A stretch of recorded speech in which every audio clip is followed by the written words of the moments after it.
Welcome back on civil service protection सुब्रीवन vision PT 365 polity का आज पार्ट सेकंड को हम लोग एनालिसिस करेंगे। एवरीवन, अगर आपने 1 ईयर करंट अफेयर को स्किप किया है या आपने डेली रूटीन के तहत करंट अफेयर को नहीं किया है कवर, तो विजन पीटी 365 बिल्कुल रामबाण मैगजीन है करंट अफेयर के लिए। ओके, सो पार्ट सेकंड है। पार्ट सेकंड के अंतर्गत हम लोग संसद, राज्य विधानमंडल, स्थानीय सरकार की कार्यप्रणाली को देखेंगे आज। ओके, मैं पहले से समय को बचाने के लिए जो इम्पोर्टेंट कंटेंट है उसको ऑलरेडी पहले से मैंने हाईलाइट कर रखा है ताकि उस पर हम लोग फोकस ज़्यादा करें। ओके, सो टॉपिक शुरू होता है हमारा अविश्वास प्रस्ताव से। ओके, अविश्वास प्रस्ताव। सो संसद के मानसून सत्र में केंद्र सरकार के खिलाफ अविश्वास प्रस्ताव लाया गया था। यहाँ से अगर क्वेश्चंस पूछा गया तो किन किन सेगमेंट से पूछा जा सकता है।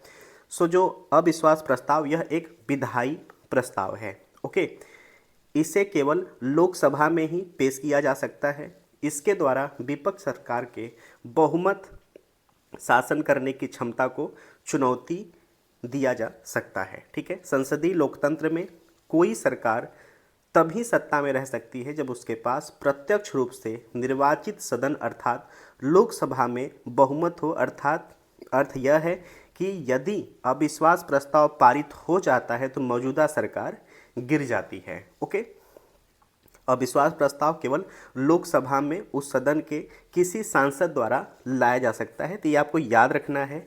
अगर आपको वहाँ पे ऑप्शन आता है कि राज्यसभा और लोकसभा, ओके, तो लोकसभा में ही अविश्वास प्रस्ताव लाया जा सकता है। ठीक है, संवैधानिक अनुच्छेद लोकसभा में अगर कार्य संचालन के नियम की बात करें तो अनुच्छेद 75(3) भारतीय संविधान के इस अनुच्छेद में उल्लेख है कि मंत्रिपरिषद लोकसभा के प्रति सामूहिक रूप से उत्तरदायी है। इसको प्लीज़ आप इम्पॉर्टेंट पर रख लेना, अनुच्छेद 75(3).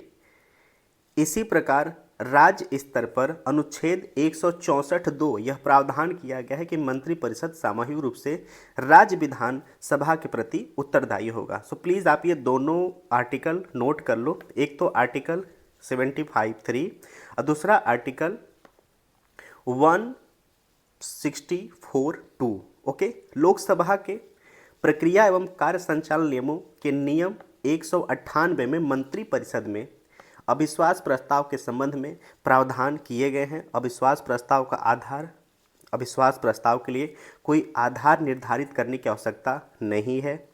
भाषण की बात करें, जब तक सदन द्वारा प्रस्ताव पेश करने की अनुमति नहीं दी जाती है तब तक प्रस्ताव के समर्थन में कोई भी भाषण नहीं दिया जा सकता है। ओके, दोबारा नया प्रस्ताव की बात करें तो यह एक अविश्वास प्रस्ताव पर चर्चा होने और सदन द्वारा उसे अस्वीकार कर दिए जाने के बाद उसी सत्र में दूसरा अविश्वास प्रस्ताव नहीं लाया जा सकता। प्लीज़ इसको आप अपने नोट्स में मेंशन कर लो कि अगर कोई सत्र है, उस सत्र के दौरान अगर आपने अविश्वास प्रस्ताव लाया है, ठीक है, और उसे अगर अस्वीकार कर दिया जा रहा है तो अस्वीकार कर दिए जाने के बाद उसी सत्र में दूसरा अविश्वास प्रस्ताव नहीं लाया जा सकता, नंबर 1।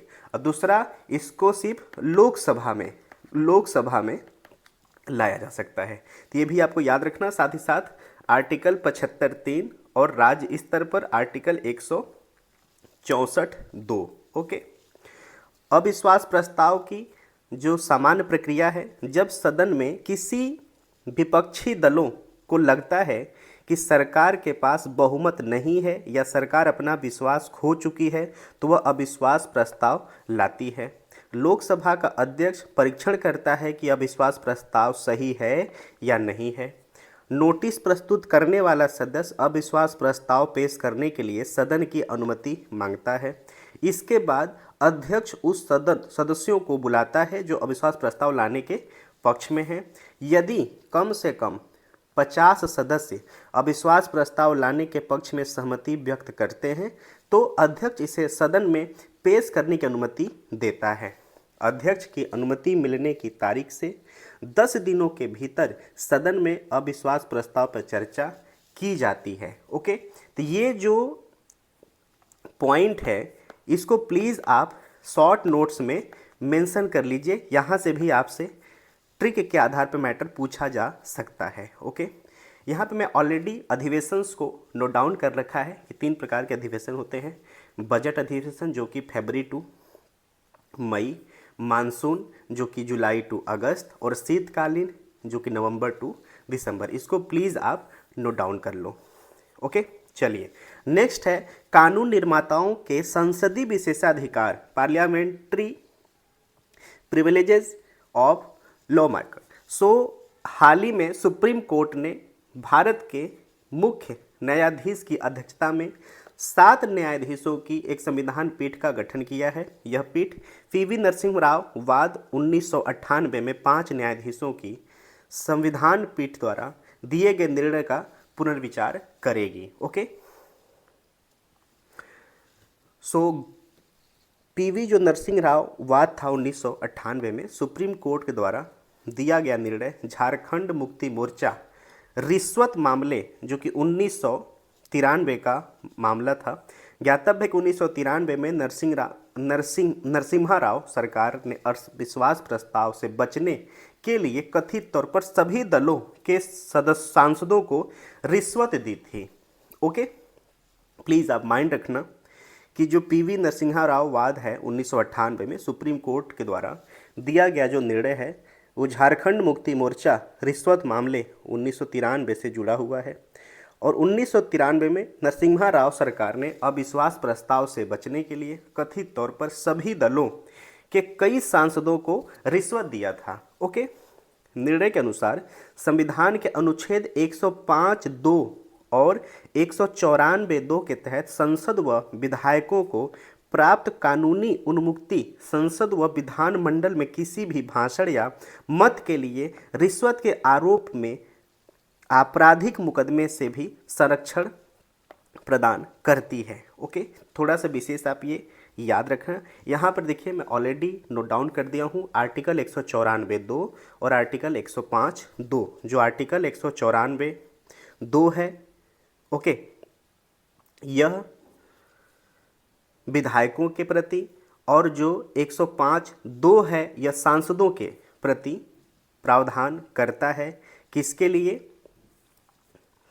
ओके, सो हमने इस पे बहुत तरीके से बात कर लिया। इसको प्लीज़ आप नोट डाउन कर लेना 194(2) और 105(2) को। ओके, संसदीय विशेषाधिकार की अगर बात करें तो संसदीय विशेषाधिकार विधायिका के सदस्यों को प्राप्त कानूनी प्रतिरक्षा है। इसके तहत कानून निर्माताओं को उनके विधायी कर्तव्यों के दौरान किए गए कुछ कृत्यों या दिए गए बयानों के लिए सिविल या दंडनीय दायित्वों से सुरक्षा प्रदान करती है। यदि कोई व्यक्ति या प्राधिकारी किसी सदस्य या सदन के संसदीय विशेषाधिकार की उपेक्षा करता है या उसे कमजोर करता है तो उसे विशेषाधिकार का उल्लंघन कहा जाता है। यह ध्यान दिया जाना चाहिए कि संसद ने अभी तक सभी विशेषाधिकारों को विस्तृत रूप से संहिताबद्ध करने के लिए कोई विशेष कानून नहीं बनाया है। केवल संसद को यह सुनिश्चित करने का अधिकार है कि सदन में विशेषाधिकारों का उल्लंघन या संसद की अवमानना हुई है अथवा नहीं, किसी न्यायालय को यह शक्ति नहीं सौंपी गई है। अब मैटर देखिए, यहाँ से बन सकता है कि विशेषाधिकार के मामले में न्यायपालिका के हस्तक्षेप को यहाँ पर दरकिनार किया गया है। तो थोड़ा सा प्लीज़ आप इसको याद रखना। ओके, संसदीय विशेषाधिकारों को बनाए रखने के लिए जो तर्क की बात है, जो सांसद या विधायक हैं कि अभिव्यक्ति की स्वतंत्रता को सुनिश्चित करना है ताकि वे किसी भी कानून परिणाम के डर के बिना अपनी बात को रख सकें। ओके, संसदीय सत्रों में सांसदों की उपस्थिति सुनिश्चित करना, बिना किसी हस्तक्षेप के दोनों सदनों के स्वतंत्र और प्रभावी कामकाज के लिए विधायिका के अधिकार व गरिमा को बनाए रखना। तो आप अब समझ गए कि जो विशेषाधिकार का शक्ति दिया गया है इन सदस्यों को, चाहे वह विधानसभा के सदस्य हों चाहे लोकसभा के सदस्य हों, दोनों सदनों के जो सदस्य हैं उनको क्यों ये दिया गया है, आप यहाँ से समझ सकते हैं टर्मिनोलॉजी की पूरी क्या है कि क्यों यहाँ पर दिया गया है। विशेषाधिकार, जस्ट वेट एक मिनट, यस, विशेषाधिकार निम्नलिखित स्रोतों पर आधारित है। ओके। संवैधानिक प्रावधान की बात करें तो अनुच्छेद 105 संसद के दोनों सदनों और उसके सदस्यों तथा समितियों की शक्तियों और विशेषाधिकारों से संबंधित है। आर्टिकल 194 राज्य विधानमंडलों के सदनों और उनके सदस्यों तथा समितियों की शक्तियों, विशेषाधिकारों एवं उन्मुक्तियों की रूपरेखा का प्रावधान करता है। अनुच्छेद 105(2) इसमें प्रावधान किया गया है कि कोई भी सांसद सदस्य के किसी भी सदन के प्राधिकार के तहत प्रकाशित किसी भी प्रतिवेदन, पत्र, मतपत्र या कार्यवाही के संबंध में उत्तरदायी नहीं होगा। अनुच्छेद 194 जो है के तहत राज्य के विधान मंडल के सदस्यों के लिए समान प्रावधान किए गए हैं। संसद में बोलने की स्वतंत्रता अनुच्छेद 105(2) के अनुसार संसद में या उसकी किसी भी समितियों में संसद के सदस्य द्वारा कही गई किसी बात या दिए गए किसी मत के संबंध में उसके खिलाफ किसी न्यायालय में कोई कार्रवाई नहीं किया जा सकता। इसको प्लीज़ आप नोट डाउन कर लेना, यहाँ से मामला भी आपसे पूछा जा सकता है। सो आर्टिकल 194, आर्टिकल 105, आर्टिकल 105(2) और 194(2) इसको प्लीज़ आप नोट डाउन कर लो अपने शॉर्ट नोट्स में। ओके। विशेषाधिकार समिति की बात करें तो यह एक स्थायी संसदीय समिति है। यहाँ से भी वन लाइनर आपसे मैटर पूछा जा सकता है, इसको याद रखना कि यह स्थायी संसदीय समिति है। यह समिति संसद के दोनों सदनों में गठित होती है। लोकसभा से संबंधित समिति में 15 सदस्य होते हैं, जबकि राज्यसभा से संबंधित समिति में 10 सदस्य होते हैं। तो इन दोनों मामलों को भी आप प्लीज़ याद रखना, ठीक है। अगर बात करें लोकसभा की तो 15 सदस्य होते हैं, ओके, और राज्यसभा की तो यहाँ पर 10 सदस्य होते हैं, ओके। इसको प्लीज़ आपको माइंड रखना है, ठीक है। मुख्य कार्य की बात करें तो सदन के पीठासीन अधिकारी द्वारा इसे भेजे जाने वाले सदन या सदस्यों के विशेषाधिकारों के उल्लंघन से जुड़े प्रश्नों की जांच करना है, ओके। चलिए, यह स्वतंत्रता संविधान के प्रावधानों तथा संसद के नियमों और प्रक्रियाओं के अधीन जैसा कि संविधान के अनुच्छेद 118 में वर्णित है। हालांकि अनुच्छेद 121 सदस्यों को सुप्रीम कोर्ट और हाई कोर्ट के न्यायाधीशों के आचरण पर चर्चा करने से रोकता है, ओके।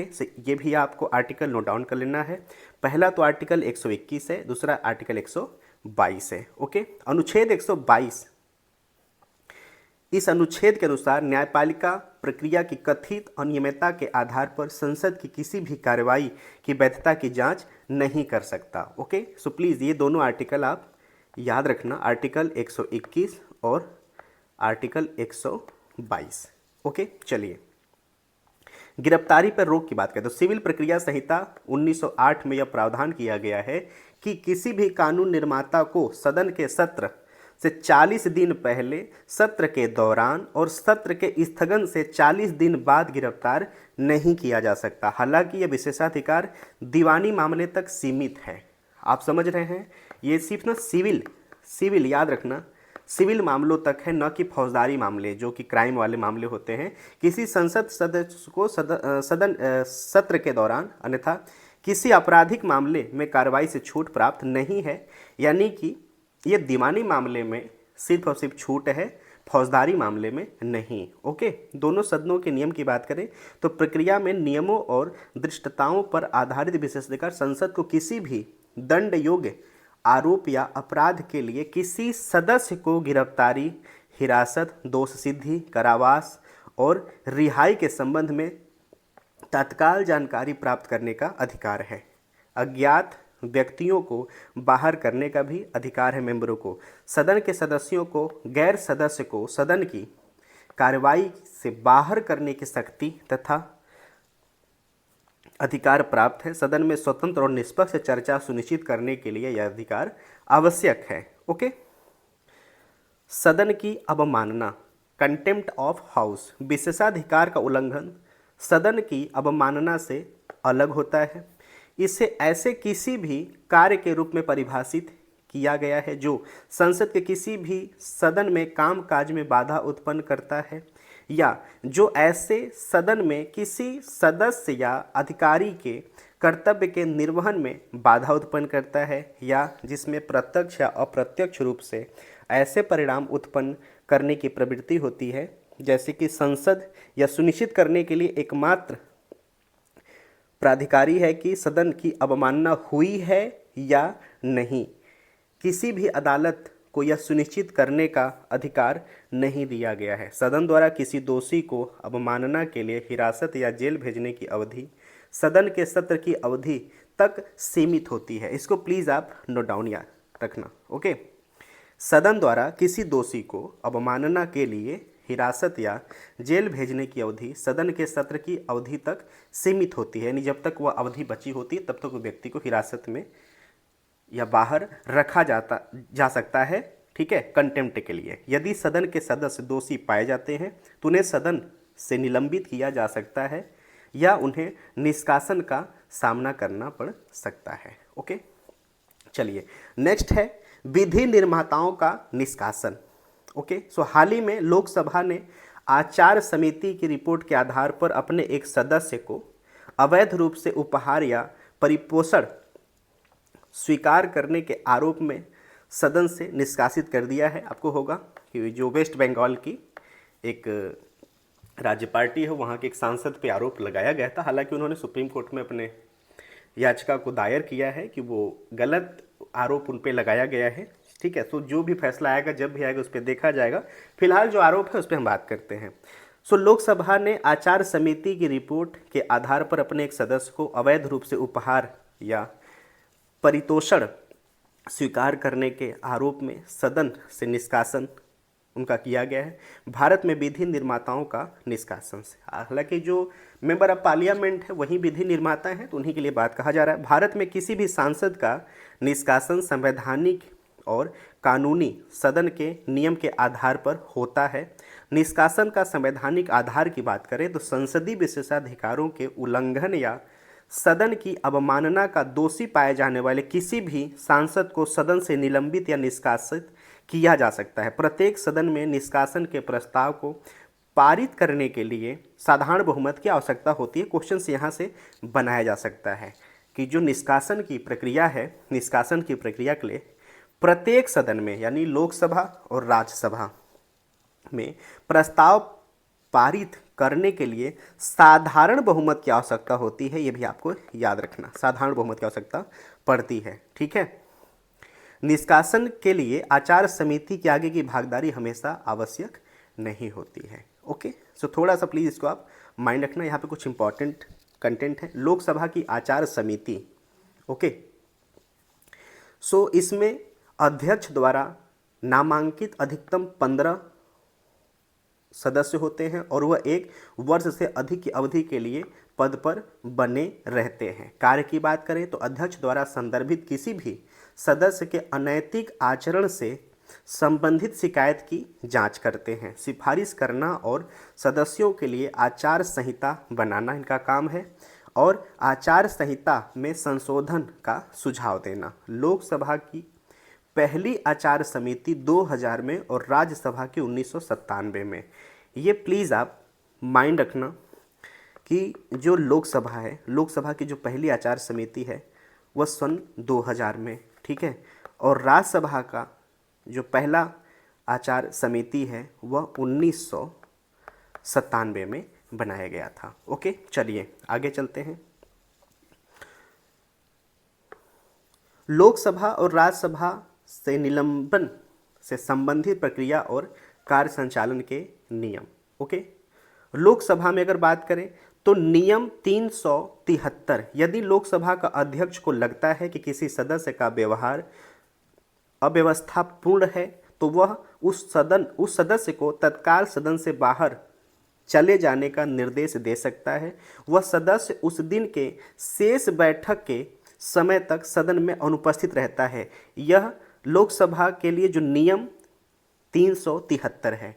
नियम 374, अध्यक्ष जरूरी समझते हुए उस सदस्य का नाम ले सकता है जो अध्यक्ष के प्राधिकार की उपेक्षा कर रहा है या जानबूझकर सदन के कार्य में बाधा उत्पन्न कर रहा है या इस तरह नाम लिए जाने पर अध्यक्ष उस सदस्य को सदन के शेष काल तक सदन से निलंबित करने के लिए एक प्रस्ताव प्रस्तुत कर सकते हैं। इसके बाद वह सदस्य तुरंत सदन से बाहर चला जाएगा। तो 373 और 374 में आप प्लीज़ डिफरेंस को भी डिफाइन करके चलना। ओके, नियम 374 ए 2001 में लाया गया। यदि कोई सदस्य लोकसभा की कार्यवाही में बाधा डालता है या जानबूझकर सभा के नियमों का उल्लंघन करता है तो लोकसभा अध्यक्ष द्वारा इसका नाम के लिए जाने पर वह लोकसभा की 5 बैठकों या सत्र की शेष अवधि के लिए जो भी कम हो निलंबित हो सकता है। ओके, तो नियम 373, नियम 374, ओके, और नियम 374 ए आपको प्लीज़ स्पेसिफिक रूप से अपने शॉर्ट नोट्स में मेंशन कर लेना है। ओके, अब आते हैं राज्यसभा पे। नियम 255 यह राज्यसभा के सभापति को अव्यवस्थित आचरण के लिए किसी भी सदस्य को तुरंत सदन से बाहर जाने का निर्देश देने की अनुमति देता है, पावर देता है। नियम 256 यह नियम सभापति को अपने प्राधिकार के उपेक्षा करने या सभा के नियमों का उल्लंघन करने वाले सदस्यों का नाम लेने की अनुमति देता है। इसके बाद सदन का जो सदस्य है को सत्र की शेष अवधि के लिए निलंबित करने का प्रस्ताव अपना सकता है। लोकसभा नियम 374 ए के तहत के विपरीत राज्यसभा अपने सदस्यों को बिना प्रस्ताव पारित किए निलंबित नहीं कर सकता।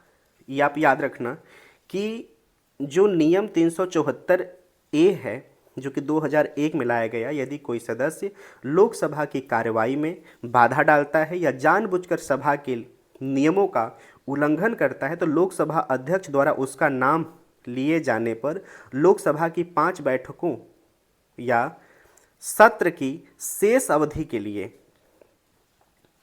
जो भी कम हो स्वतः निलंबित हो जाता है। लेकिन राज्यसभा के मामले में ऐसा नहीं है। यहाँ पर आपको प्रस्ताव पारित करना होगा उनके जो मेंबर हैं उनके निलंबन हेतु। ओके, तो प्लीज़ को आप माइंड रखना। संविधान का अनुच्छेद 122 के प्रावधानों के अनुसार न्यायपालिका प्रक्रिया की कथित अनियमितता के आधार पर संसद की किसी भी कार्रवाई की वैधता की जांच नहीं कर सकती। सो आर्टिकल 122 आप प्लीज़ शॉर्ट नोट्स में मेंशन कर लो। ओके, राजा रामपाल वाद 2007 में न्यायालय ने राजा रामपाल के निष्कासन को बरकरार रखा था, लेकिन यह भी कहा था कि किसी भी अवैध आधार पर इस तरह की कार्रवाई की न्यायिक जांच किया जा सकता है। न्यायिक जांच के दायरे में ऐसी कार्रवाई आती है। तो ये भी आप याद रखना कि जहां आर्टिकल 122 कहता है कि न्यायपालिका का हस्तक्षेप नहीं हो सकता, वहीं राजा रामपाल वाद 2007 है जहां पर कि न्यायपालिका ने हस्तक्षेप किया था। यह ध्यान रखने योग्य तथ्य है कि निष्कासन और अयोग्यता एक समान नहीं है। भारतीय संविधान निष्कासन और अयोग्यता दोनों का प्रावधान करता है। अयोग्यता के तहत संसद का कोई सदस्य आगे चुनाव नहीं लड़ सकता है, जबकि निष्कासन के तहत वह चुनाव लड़ सकता है। ओके, संसद के किसी भी सदन के सदस्यों की अगर अयोग्यता की बात करें तो लोक प्रतिनिधित्व अधिनियम 1951 यह अधिनियम की धारा 8(3)(a) के अनुसार दोषी ठहराए जाने वाले विधायिका के किसी भी सदस्य को यदि 2 वर्ष से अधिक के कारावास की सज़ा सुनाई जाती है तो वह दोषी ठहराए जाने की तिथि से अयोग्य माना जाएगा। ऐसे व्यक्ति को सज़ा पूरी किए जाने की तिथि से अगले 6 वर्ष तक चुनाव लड़ने के लिए अयोग्य माना जाता है, जब वो 2 वर्ष या 2 वर्ष प्लस हो जाता है सज़ा। ये प्लीज़ आप ये टाइम पीरियड आपको याद रखना है, ठीक है। 2 वर्ष से अधिक 2 वर्ष से अधिक की जब सज़ा होती है तो आप अयोग्य की श्रेणी में आ जाते हो। सज़ा पूरी होने की तिथि से अगले 6 वर्ष तक चुनाव नहीं लड़ने के लिए आप बाध्य हो जाते हो। 10वीं अनुसूची, यदि कोई व्यक्ति 10वीं अनुसूची के प्रावधान के तहत दल बदल के आधार पर अयोग्य ठहराया जाता है तो संविधान का अनुच्छेद 102(1) और 191(1) निम्नलिखित रूप से शर्तों के तहत सदस्यों की अयोग्यता का प्रावधान करता है। क्या है? यदि वह केंद्र या राज्य सरकार के अधीन कोई लाभ का पद धारण करता है तो व्यक्ति अयोग्य मेंबर माना जाएगा। यदि वह मानसिक रूप से विकृत या अदालत द्वारा ऐसा घोषित किया गया है तो भी, यदि वह अनुन्मोचित दिवालिया घोषित हो गया हो, यदि वह भारत का नागरिक नहीं है या उसने स्वेच्छा से किसी अन्य देश की नागरिकता हासिल कर ली है या किसी अन्य देश के प्रति निष्ठावान है, यदि वह संसद द्वारा बनाए गए किसी कानून के तहत अयोग्य घोषित किया गया है। ओके, नेक्स्ट है दल बदल रोधी कानून। ओके, सो महाराष्ट्र विधानसभा के अध्यक्ष ने दल बदल विरोधी जो कानून है के तहत विधायकों को अयोग्य ठहराने की मांग वाली सभी याचिका खारिज कर दी है। ठीक है, दल बदल क्या है? सो इसे 52वें संविधान संशोधन अधिनियम 1985 के माध्यम से 10वीं अनुसूची शामिल किया गया था।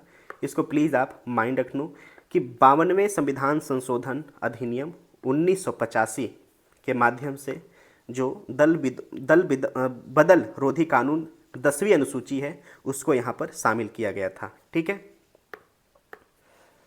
दल बदल से उत्पन्न होने वाली अयोग्यता के संबंध में किसी भी प्रश्न का निर्णय सदन का पीठासीन अधिकारी करता है। ओके, तो ये भी आपको माइंड रखना है।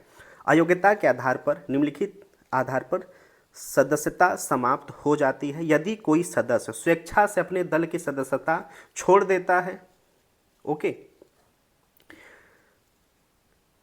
सदन में अपने राजनीतिक दल द्वारा जारी किसी निर्देश के विपरीत और दल के पूर्व अनुमति प्राप्त किए बिना मतदान करता है या मतदान से अनुपस्थित रहता है और इस तरह के कृत्यों को उस दल द्वारा 15 दिनों के भीतर अगर माफ़ नहीं किया जाता है तो भी आप अयोग्य हो जाते हो। यदि कोई निर्दलीय सदस्य चुनाव के बाद किसी राजनीतिक दल में शामिल हो जाता है तो वह अयोग्य हो जाता है। कोई मनोनीत सदस्य यदि सीट ग्रहण करने की तारीख से 6 महीने के समाप्ति के बाद किसी राजनीतिक दल में शामिल हो जाता है तो वह अयोग्य घोषित हो जाता है। देखिए, एग्ज़ाम में ये दोनों पूछे जा चुके हैं, एक तो निर्दलीय वाला और एक मनोनीत वाला। ठीक है, ये निर्दलीय और मनोनीत वाला प्लीज़ आप इंपॉर्टेंट के रूप में नोट डाउन कर लो। दल बदल कानून के अपवाद की बात करें तो दल बदल कानून किसी राजनीतिक दल को किसी अन्य दल या उसके साथ विलय करने की अनुमति देता है बशर्ते कि उसके कम से कम 2/3 विधायक विलय के पक्ष में हो। याद रखना, 2/3 विधायक अगर किसी दूसरे पार्टी में जाने को तैयार हैं, 2/3, तब अयोग्यता नहीं होती है मेंबरों की। ओके, यदि कोई व्यक्ति लोकसभा अध्यक्ष या राज्यसभा के सभापति के रूप में चुना जाता है तो अपने दल के इस्तीफा दे सकता है। पद छोड़ने के बाद वह फिर से उस दल में शामिल हो सकता है। वर्तमान में पीठासीन अधिकारियों के लिए दल बदल विरोधी मामले पर निर्णय लेने की समय सीमा निर्धारित करने वाला कोई कानून मौजूद नहीं है, तो ये भी आप याद रखना। व्हीप पे बात करते हैं। दल बदल विरोधी कानून का नियम 2 दल के सदस्यों को दल के व्हीप और नीतियों का पालन करने के दायरे में रखता है। संसद की भाषा में व्हीप का तात्पर्य दल के सदस्यों को एक निश्चित निर्देश का पालन करने के लिए जारी लिखित आदेश और इसके तहत निर्देश जारी करने के लिए दल के अधिकृत सदस्य को भी व्हीप या सचेतक कहा जाता है। भारत में व्हीप की अवधारणा ब्रिटिश संसदीय प्रणाली से विरासत में मिली है। ब्रिटेन में विधि निर्माताओं को व्हीप के माध्यम से दल के आदेशों का पालन करना होता है। तो यहाँ से भी आप इसको प्लीज़ आप नोट डाउन कर लेना। Just wait.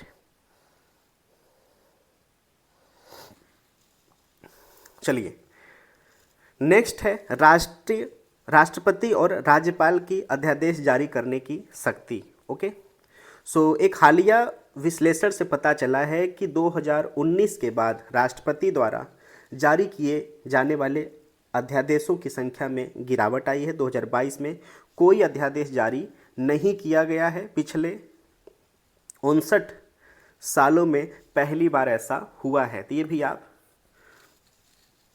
नोट डाउन रखना। ओके, राष्ट्रपति और राज्यपाल की अध्यादेश जारी करने की शक्ति की बात करें तो जब केंद्र या राज्य सरकारें विधायिका की स्वीकृति के बिना कोई कानून बनाते हैं या उसे अध्यादेश कहा जाता है। संसद या राज्य विधानमंडल के दोनों सदनों में से किसी एक सत्र, जहां केवल विधानसभा है, वहां केवल विधानसभा का सत्र में नहीं होने पर अध्यादेश जारी किया जा सकता है। दूसरे शब्दों में अध्यादेश एक अस्थायी प्रावधान है। यह तब जारी किया जा सकता है जब संसद सत्र नहीं होती है। तो ये प्लीज़ आप कंडीशंस याद रखना। हालांकि ऑल टाइम अध्यादेश नहीं, जब सत्र नहीं चल रहे होते हैं तब याद रखना कि जब संसद का जो अध्यादेश होता है ना, ये बिल्कुल कानून के बराबर ही काम करता है जब तक अध्यादेश जारी रहता है। तो ये भी आप याद रखना। अध्यादेश जारी करने का प्रावधान भारतीय परिषद अधिनियम 1861, भारत शासन अधिनियम 1909 और भारत शासन अधिनियम 1935 में भी था। ओके, तो यहाँ से भी मामले आपसे मल्टीपल चॉइस के रूप में पूछे जा सकते हैं। ओके, संविधान के अनुच्छेद 123 और अनुच्छेद 213 में अध्यादेश संबंधी उपबंध किए गए हैं। अनुच्छेद 123 राष्ट्रपति को संसद के विश्रांति काल, जब दोनों सदनों में सत्र न चल रहा हो, के दौरान अध्यादेश जारी करने का अधिकार देता है। सो जो आर्टिकल 123 है, इसको प्लीज़ आप नोट डाउन कर लेना। ओके, इसी प्रकार आर्टिकल 213 राज्यपाल को अध्यादेश जारी करने की शक्ति देता है। ओके, सो आर्टिकल 213 ये प्लीज़ आप नोट डाउन कर लो दोनों। ठीक है, अध्यादेश की शक्ति और प्रभाव विधायिका द्वारा पारित कानून के समान ही होती है। हालांकि ये कानून अस्थायी प्रकृति के होते हैं। अध्यादेश सदन के अगले सत्र के शुरू होने की तिथि से 6 सप्ताह तक ही वैध रहता है। यदि दोनों सदन अलग अलग तिथियों पर अपने सत्र शुरू करते हैं तो उन तिथियों में से बाद की तिथि को प्रभावी माना जाता है। यदि राष्ट्रपति राज्यपाल इसे वापस लेता है या दोनों सदन इसे अस्वीकार करते हुए संकल्प पारित कर देते हैं तो अध्यादेश पहले भी समाप्त हो सकता है। ओके, राज्य विधायिका के मामले में इसे अस्वीकार करने वाला संकल्प विधानसभा द्वारा पारित किया जाता है और विधान परिषद यदि है तो द्वारा सहमति व्यक्त की जाती है। ओके, अध्यादेश केवल उन्हीं मामलों पर जारी किए जा सकते हैं जिन पर संसद या विधानमंडल को कानून बनाने का अधिकार है। ये प्लीज़ आप स्पेसिफिक रूप से आप इसको याद रखना। हर एक विषय पे अध्यादेश नहीं पारित किया जा सकता, उसी पर जिस पे कि मेंबर कानून बना सकते हैं या उनको बनाने का अधिकार है। ओके, नेक्स्ट है संसद का सचिवालय। ओके, सो भारतीय संसद के गठन के 75 वर्ष पूरे हो चुके हैं। इस दौरान संसदीय सचिवालय दोनों सदन जो कि राज्यसभा और लोकसभा की प्रक्रियाओं के परंपराओं और विधायी ज्ञान का संरक्षण करता है। तो ये भी आपको याद रखना है। संवैधानिक प्रावधान की बात करें तो अनुच्छेद 98 संसद में प्रत्येक सदन का अलग सचिवालय स्टाफ होगा। इसको प्लीज़ आप नोट डाउन रखना। ठीक है कि आर्टिकल 98 संसद कानून द्वारा संसद के प्रत्येक सदन के सचिवालयी कर्मचारियों की भर्ती और नियुक्तियों तथा उनकी सेवा शर्तों को विनियमित करती है। हालांकि अभी तक ऐसा कोई कानून पारित नहीं किया गया है। यह अनुच्छेद संसद के दोनों सदनों के लिए सम्मिलित पदों के सृजन की भी अनुमति देता है। आर्टिकल 187 यह अनुच्छेद के तहत राज्य विधानमंडलों के सचिवालय के लिए अनुच्छेद 98 के समान ही प्रावधान करता है। तो ये दोनों आर्टिकल आपको याद रखना है। ठीक है, एक तो आर्टिकल 98 हो गया, एक आर्टिकल 187 ये दोनों आर्टिकल आपको प्लीज़ याद रखने हैं और अपने शॉर्ट नोट्स में इसको मेंशन आप कर लो। ठीक है, राज्यसभा और लोकसभा 1952 में अस्तित्व में आई थी। हालांकि लोकसभा के सचिवालय को संसदीय सचिवालय भी कहा जाता है। इसके विपरीत राज्यसभा के लिए जो राज्य परिषद सचिवालय नाम एक नए सचिवालय का निर्माण किया गया था। 1954 में दोनों सचिवालयों का नाम बदलकर क्रमशः राज्यसभा सचिवालय और लोकसभा सचिवालय कर दिया गया है। ठीक है, दोनों सदनों के सचिवालयों को कार्यात्मक आधार पर 10 सेवाओं में वर्गीकृत किया गया है। इन 10 सेवाओं में विधायी, कार्यकारी, प्रशासनिक सेवा, ओके, सशब्द रिपोर्टिंग सेवा आदि शामिल हैं। लोकसभा अध्यक्ष और राज्यसभा सभापति अपने अपने सचिवालयों में एक नए पद सृजित कर सकते हैं। हालांकि श्रेणी फर्स्ट या श्रेणी सेकंड के पदों के लिए केंद्रीय वित्त मंत्रालय के साथ पूर्व परामर्श करना अनिवार्य है। दोनों सदनों में महासचिव का पद भारत सरकार के कैबिनेट सचिव के समकक्ष होता है। इसको प्लीज़ आप नोट डाउन कर लो। Okay, clear. चलिए आगे चलते हैं। नेक्स्ट है भारत में लोकतांत्रिक विकेंद्रीकरण। वर्ष 2023 में भारतीय संविधान के 73वें और 74वें संशोधन के 30 वर्ष पूरे हो गए हैं। 73वें और 74वें संशोधन के परिणाम स्वरूप ग्रामीण और शहरी क्षेत्रों में स्थानीय स्वशासन की स्थापना की गई थी। यानी कहने का मतलब है जो ग्रामीण स्तर है वहाँ पर पंचायती राज, जो ग्रामीण स्तर है वहाँ पर पंचायती व्यवस्था, ओके, और जो शहरी है, ठीक है, वहाँ पर म्यूनिसिपल पार्टी। तो ये भी आप याद रखना कि ग्रामीण पंचायती राज व्यवस्था की बात यहाँ पर की जा रही है। गांव के लेवल पर पंचायती व्यवस्था का और शहरी लेवल पर म्यूनिसिपल पार्टीज़ का व्यवस्था किया गया था। अब वो कब आया था? ये 73वें और 74वें संविधान संशोधन के तहत लाया गया था। ठीक है, भारत में लोकतांत्रिक विकेंद्रीकरण का आशय केंद्र राज्य सरकारों में स्थानीय सरकारों जैसे कि पंचायत, नगरपालिका को शक्ति, संसाधनों या निर्णय निर्माण के अधिकार के हस्तांतरण से है। संसद ने 73वें और 74वें संविधान संशोधन अधिनियमों को 1992 में पारित किया गया था। उन्हें 1993 में लागू किया गया था। ये प्लीज़ आप स्पेसिफिक याद रखना कि जो ये 73वां और जो 74वां संविधान संशोधन है, ठीक है, 1992 में पारित किया गया था और लागू किया गया था 1993 में। ओके, और इनका एक इम्पॉर्टेंट क्या है कि जो 73वां संविधान संशोधन अधिनियम 1992 था, पंचायती राज व्यवस्था, ठीक है, पंचायती राज व्यवस्था में पंचायतों के लिए टोटल 29 विषय शामिल हैं। ओके, 29 विषय शामिल हैं। ओके, और जो म्यूनिसिपल पार्टीज था जो कि 74वें संविधान संशोधन अधिनियम 1992 के तहत लाया गया था, ठीक है, इसमें 18 विषय शामिल हैं। ओके, एक तो एग्जाम में यहाँ से मामला आता है, साथ ही साथ, ठीक है, इसके आर्टिकल पूछ लेते हैं। तो जो पंचायती राज व्यवस्था है ये अनुच्छेद 243, ओके, 243 से लेकर 243 ओ तक यहाँ पर प्रावधान है और एक नई सूची 11वीं अनुसूची जोड़ी गई थी।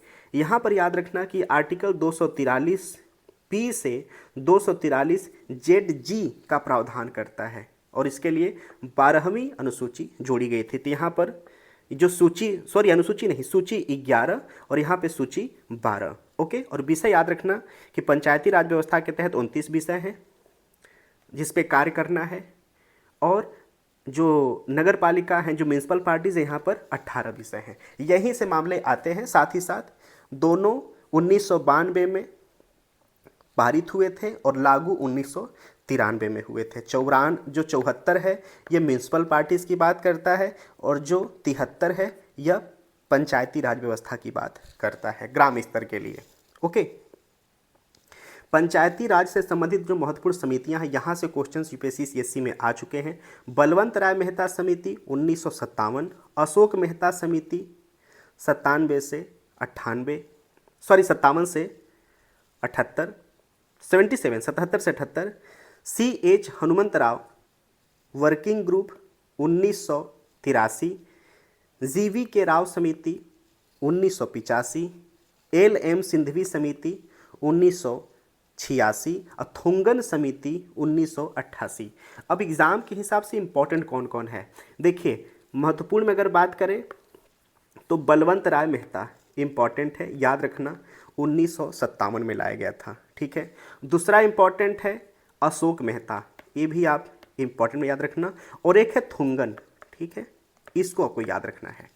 ठीक है, चलिए नेक्स्ट है पंचायती राज संस्थाओं की वित्तीय स्थिति। सो हाल ही में भारतीय रिजर्व बैंक ने पंचायती राज संस्थानों की वित्तीय स्थिति शीर्षक से अपनी रिपोर्ट जारी की है।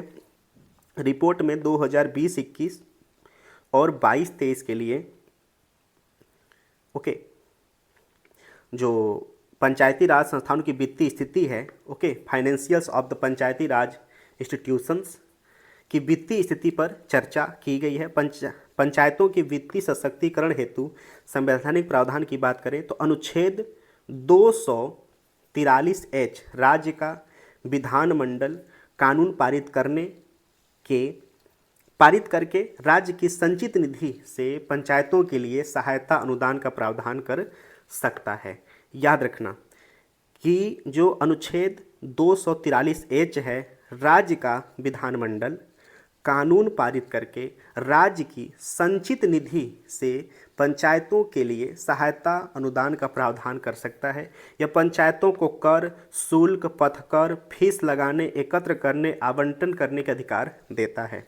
अनुच्छेद 243I पंचायतों की वित्तीय स्थिति की समीक्षा करने और वित्तीय स्थिति में सुधार के लिए सिफारिश करने हेतु हर 5 साल में एक राज्य वित्त आयोग का गठन किया जाएगा। अनुच्छेद 280(3)BB केंद्रीय वित्त आयोग का कर्तव्य है कि राज्य में पंचायतों के संसाधनों की पूर्ति के लिए राज्य की संचित निधि को बढ़ाने हेतु आवश्यक उपायों के बारे में राष्ट्रपति से सिफारिश करें। ओके, चलिए